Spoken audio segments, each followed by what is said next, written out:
ان کے جو بڑے سہولت کار ہیں اسرائیل کے، مغربی دنیا، یورپ ہو، امریکہ ہو، جو دنیا کو لیکچر دیتے ہیں ہیومن رائٹس پہ، انسانی حقوق پہ، جمہوریت پہ، وہ اس کی مکمل سہولت کاری کر رہے ہیں۔ ہم نے دیکھا کہ صدر بائیڈن پہلے بھاگے گئے، پھر برطانوی وزیر اعظم رشی سناک گئے، آج فرانسیسی صدر جو ہیں وہ وہاں پہنچے ہوئے ہیں اسرائیل کو اپنی مکمل حمایت کا یقین دلانے کے لیے۔ کل چیک صدر اور آسٹریا کے چانسلر پہنچ رہے ہیں۔ جی، مزید بھی یورپین لیڈرز جو ہیں وہ لائن لگے گی اور وہ بھی آہستہ آہستہ جائیں گے۔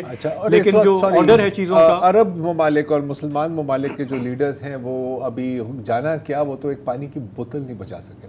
جی، تو ہمیں مسلم ممالک اور جو عرب پڑوسی ممالک ہیں ان کی بے بسی کہیں، بے حسی کہیں، ان کی تماش بینی کہیں، اس پر بھی ہم روئیں پیٹیں، ہم کیا کریں۔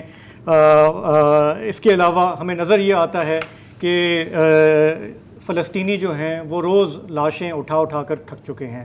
پچھلے 24 گھنٹوں میں 700 مزید لاشیں انہوں نے اٹھائی ہیں، جن میں بہت سارے بچے شامل ہیں۔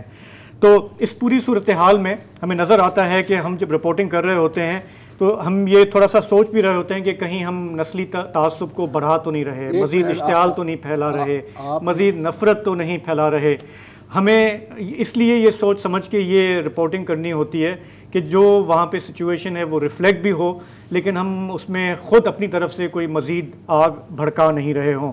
تو اس صورتحال میں نہ کوئی انسانیت کا واسطہ دینے والا ہے، نہ کوئی مرہم رکھنے والا ہے۔